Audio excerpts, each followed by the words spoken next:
ATN news দেখছেন। ইসলামী bank happening পয়েন্টের সাথে আছি আমি তাসফিয়া তামান্না। আপনারা ইতিমধ্যেই জানেন প্রবল ঘূর্ণিঝড় রিমাল বাংলাদেশ উপকূল অতিক্রম করবে আজ রাত 12টা থেকে 3টার মধ্যে। কিছু কিছু উপজেলায় 10 নম্বর এবং কিছু কিছু উপজেলায় 9 নম্বর বিপদ সংকেত দেখিয়ে যেতে বলা হয়েছে। এই সব বিষয় নিয়ে আজকে আমরা কথা বলবো সমরেন্দ্র কর্মকারের সঙ্গে, সাবেক পরিচালক, আবহাওয়া অধিদপ্তর। আপনাকে স্বাগত আমাদের আয়োজনে।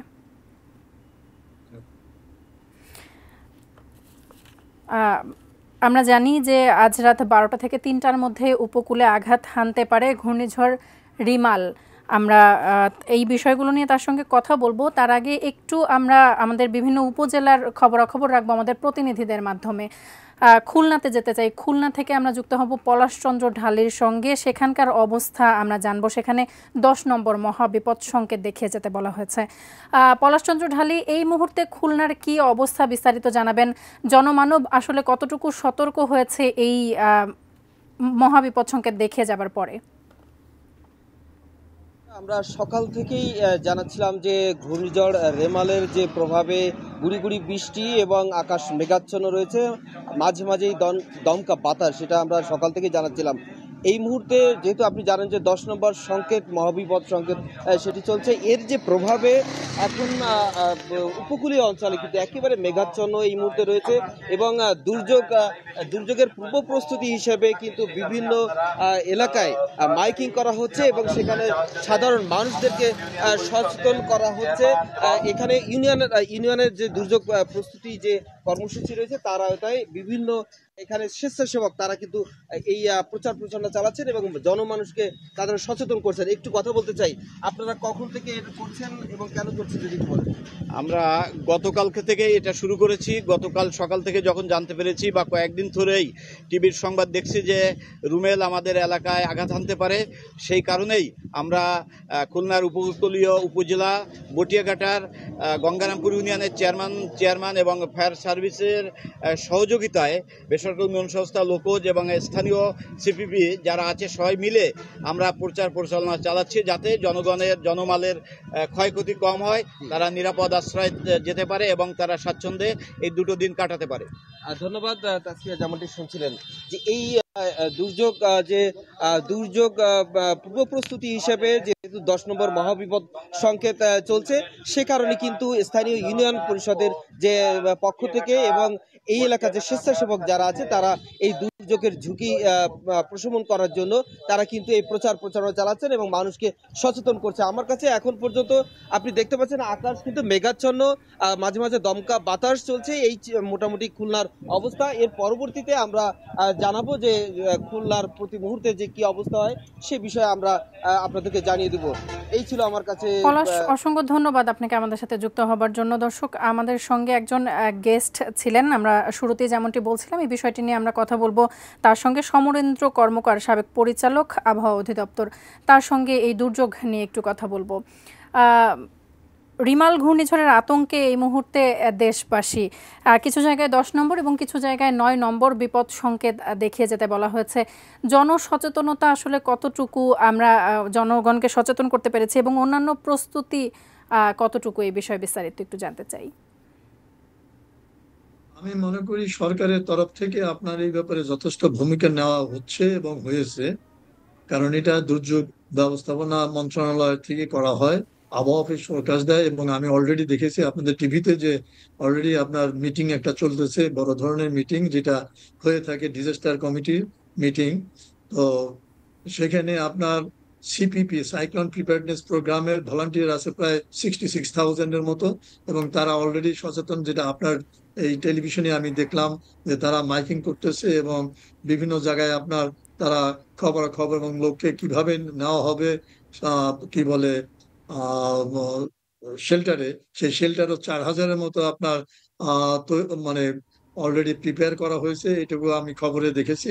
সুতরাং এই দিক থেকে আমি মনে করি বাংলাদেশ সরকার অবশ্যই আপনার যথেষ্ট ভূমিকা নিয়েছে এবং সেই ভূমিকার ফলে হয়তো আমরা যদি সচেতন হই এবং আমরা যদি শেল্টারে গমন করি, বিশেষ করে যারা নাকি একেবারে দুস্থ মানুষ, গরিব মানুষ এবং সাগর পাড়ের মানুষ, তাহলে তারা জীবনটা অন্তত বাঁচবে, তাদের অন্যান্য যে ধন সম্পদ না হোক অন্তত চাল মুড়ি ডাল ইত্যাদি নিয়ে যদি যায়, তাহলে তারা ওখানে একটা দিন থাকতে পারলে তাদের ভালো হবে, এটুকু আমি মনে করি।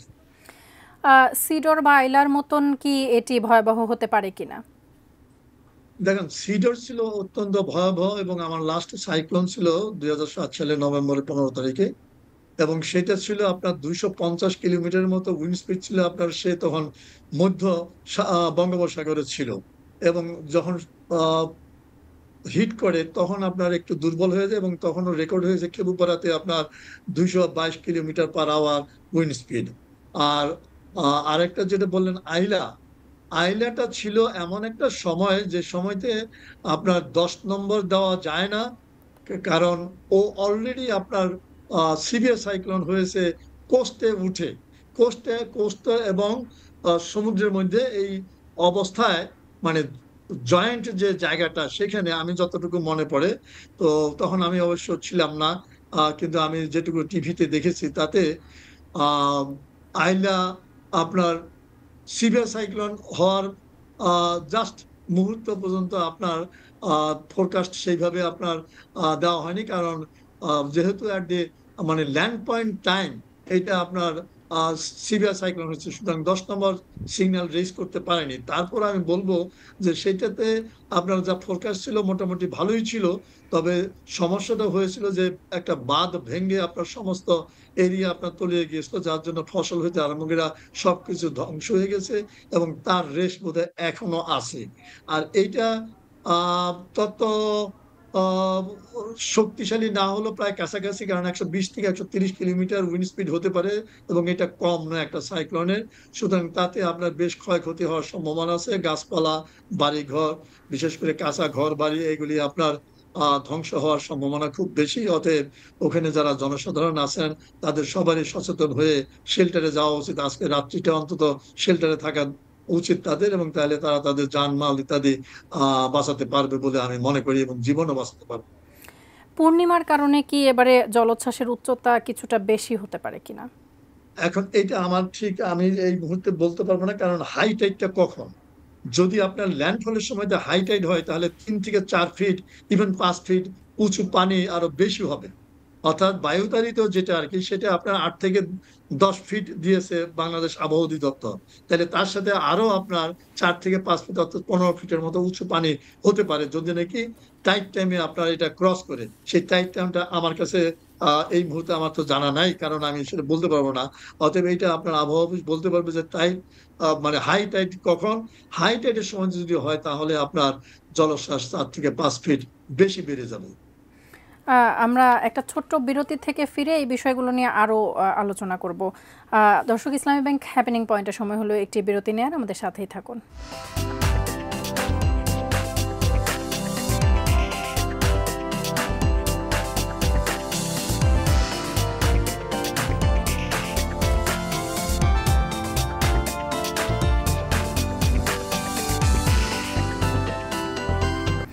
বিরতির পর আবারও স্বাগত ইসলামী ব্যাংক হ্যাপেনিং পয়েন্টে। আমাদের সাথে থাকার জন্য ধন্যবাদ। আমরা কথা বলছিলাম ঘূর্ণিঝড় রেমাল নিয়ে, আমরা কথা বলছিলাম সার্বিক দুর্যোগ ব্যবস্থাপনা নিয়ে, কথা বলছিলাম সমরেন্দ্র কর্মকারের সঙ্গে, সাবেক পরিচালক আবহাওয়া অধিদপ্তর। বিরতির পূর্বে আমরা কথা বলছিলাম আমাদের এই যে ঘূর্ণিঝড় ধেয়ে আসছে রেমাল, এর প্রস্তুতি নিয়ে। একটু সার্বিকভাবে আমাদের দুর্যোগ প্রস্তুতি সম্পর্কে জানতে চাই। বাংলাদেশ ঝুঁকিপূর্ণ দেশগুলোর মধ্যে একেবারে শীর্ষের দিকটাতে অবস্থান করছে, সেই হিসেবে আমাদের আসলে প্রস্তুতি ঘূর্ণিঝড় মোকাবেলায় বা দুর্যোগ মোকাবেলায় কতটা? একটা আসলে আপনার দুর্যোগ প্রিপারেশন বা প্রিপেয়ারনেস, সেই দিক থেকে আপনার আবহাওয়া অফিস সেই কাজটা করে থাকে। স্টার্টিং থেকে শুরু করে আপনার এন্ডিং পর্যন্ত প্রিপেয়ারনেসের যে কাজটুকু করা, সেটা আমরা আবহাওয়া অফিস থেকে করে থাকি, এবং আবহাওয়া অফিসের এখন ফোরকাস্টিং ক্যাপাবিলিটি আগের চেয়ে অনেক বেশি হয়েছে। আর আপনি আগে একটা প্রশ্ন করেছিলেন যে আপনার সিডার এবং আইলার মতো অবস্থা, আসলে এগুলির পথ কিন্তু প্রায় কাছাকাছি। আপনি যদি দেখেন ট্র্যাকটা, তাহলে আপনার প্রায় একই দিক দিয়ে যাচ্ছে, হয়তো সামান্য 50 কিলোমিটার প্লাস মাইনাস। আর প্রস্তুতির দিক থেকে আমি বলবো যে বিশ্বে যত জায়গায় যা কিছু আছে না কেন আপনার দুর্যোগ ব্যবস্থাপনা, বাংলাদেশটা কিন্তু মোটামুটি ভাবে রোল মডেল হিসেবে আপনার অনেক দেশে এটা করে থাকে। এবং আমি এই কথাটা আপনার 2007 সালে WMO কংগ্রেসও আমি বলেছিলাম যে বাংলাদেশের যে আপনার দুর্যোগ ব্যবস্থাপনা সিস্টেম প্রিপেয়ারনেস থেকে শুরু করে মানে টিল দি এন্ড আমি মনে করি যে অত্যন্ত ভালো। এবং সেই ভালোর জন্য আপনার দিন দিন আপনার আমাদের আহ, যে জনসাধারণের যে মৃত্যুর হার সেটা অনেকটা কমে এসেছে, অলমোস্ট জিরোতে এসে গেছে। এটা হলো আমাদের একটা প্রমাণ আমি মনে করি। আর একটা ঝড় শুরু হওয়ার সাথে সাথে আমাদের যে সকল গভর্নমেন্ট এজেন্সি যেগুলি আপনার আছে সেগুলি সবাই একসাথে আপনার কাজ করা হয়। মতের ভিন্নতা হয়তো থাকতে পারে অনেক জায়গায়, কিন্তু তারপরও বলবো দুর্যোগের ক্ষেত্রে বোধহয় এই মতের ভিন্নতাটা কম। এবং এটা খুব ভালো একটা দিক যে আমরা এই ঘূর্ণিঝড় দুর্যোগ ব্যবস্থাপনা আমাদের সবচেয়ে ভালো। এবং এটা একেবারে লাস্ট হলো আপনার মাননীয় প্রধানমন্ত্রী পর্যন্ত আপনার এটা মিটিং হয়ে থাকে। সুতরাং এটা একটা বিরাট ব্যাপার বাংলাদেশের জন্য। এবং এই আমাদের এই রোল মডেল, কারণ আপনি দেখেন 66,000 ভলান্টিয়ার আছে, তার মধ্যে বোধহয় 6,000-এর মতো মহিলা ভলান্টিয়ার। কারণ পুরুষরা মহিলাদের কাছে যেতে পারে না, তখন আপনার মহিলা আপনার পাঠানো হয় মহিলাদের ঘরে ঘরে, যাতে করে আপনার তাদের সচেতন করে আপনার আশ্রয় কেন্দ্রে আনা যায়। এই জিনিসগুলি কিন্তু এখানে আছে। সুতরাং আমি মনে করি যে এটা যদি চলে তাহলে বলে, তবে অ্যাওয়ারনেস বিল্ডিং আরো দরকার।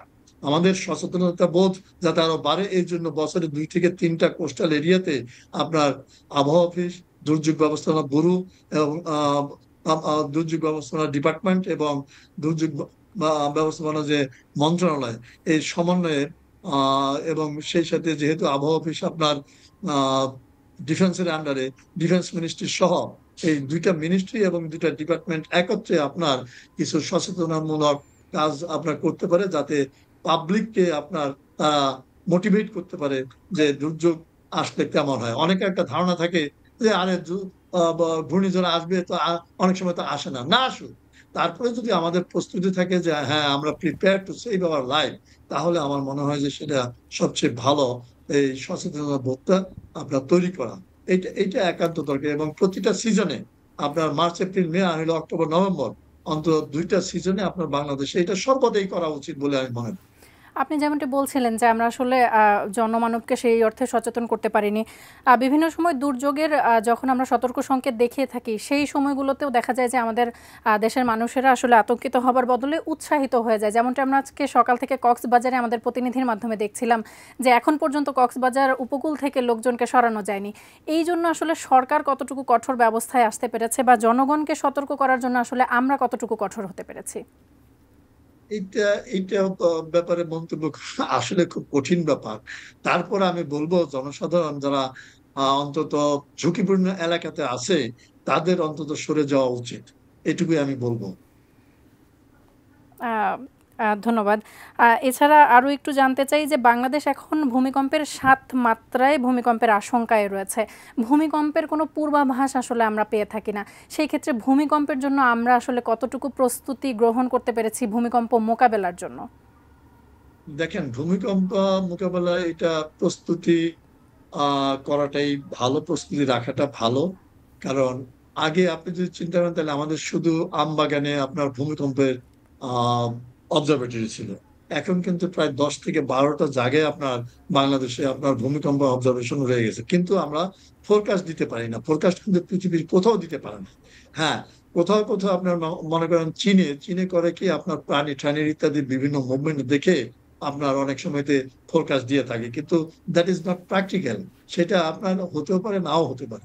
কিন্তু প্রস্তুতি থাকা দরকার। যেমন আমরা যে হাই রাইজ বিল্ডিং গুলি করতেছি, এই বিল্ডিং গুলি তোলার আগে আমাদের চিন্তা করা উচিত যে ওয়েদার দিস ক্যান মানে sustain the earthquake shock 7.5 or 5, 6 ইত্যাদি। কারণ ঢাকা শহরে যদি 6 বা 6.5 হয় তাহলে আপনার অনেক বিল্ডিং এই ভেঙে পড়ার সম্ভাবনা আছে বলে আমি মনে করি।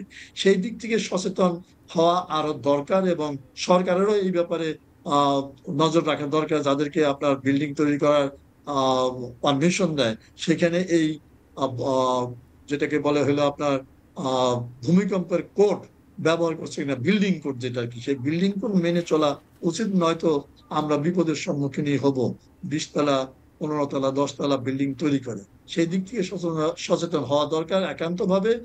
আর প্রিপেয়ারনেস ছাড়া আপনার কোন প্রকারের সম্ভব না। এটার জন্য আপনার কি বলে আহ, আমাদের যে ফায়ার সার্ভিস আছে তারা মাঝে মধ্যে আহ, ই জি, করে আবারও একটু কি বলে ঘূর্ণিঝড় প্রসঙ্গে ফিরতে চাই। ঘূর্ণিঝড় এবারে 12টা থেকে 3টার মধ্যে আঘাত হানবার কথা আমরা বলছি।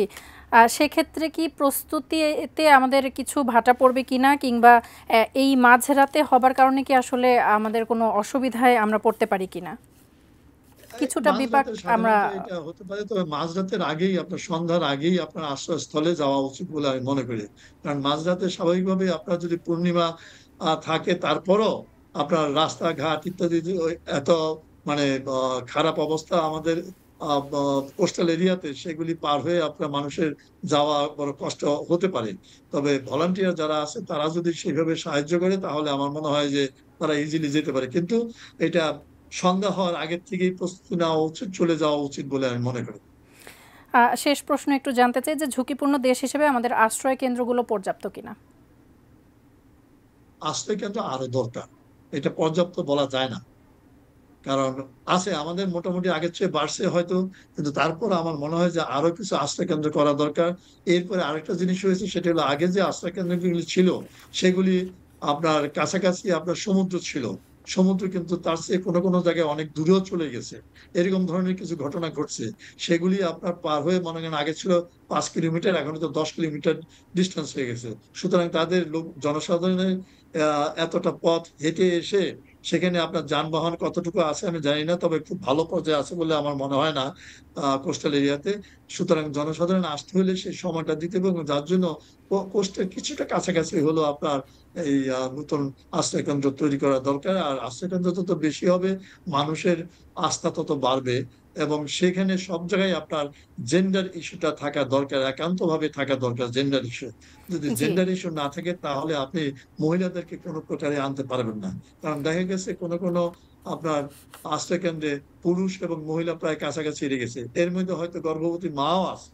সুতরাং তাদের কিন্তু আপনার সেপারেট জায়গা দরকার। এই যদি না হয় তাহলে আপনার সমস্যা হবে। তবে অনেক জায়গায় এই ধরনের হয়েছে বলে শুনছি, তবে আমার দেখার সৌভাগ্য হয় নাই। আহ জি, কিন্তু এগুলি থাকা দরকার, জি, জেন্ডার আমরা ইস্যুটা। বুঝতে পেরেছি। অসংখ্য ধন্যবাদ আপনাকে আমাদের সাথে যুক্ত হয়ে এই বিষয়টি নিয়ে কথা বলার জন্য, এবং এই সতর্কতামূলক আপনাকে বার্তা ধন্যবাদ। আমাদেরকে পৌঁছে দেবার জন্য।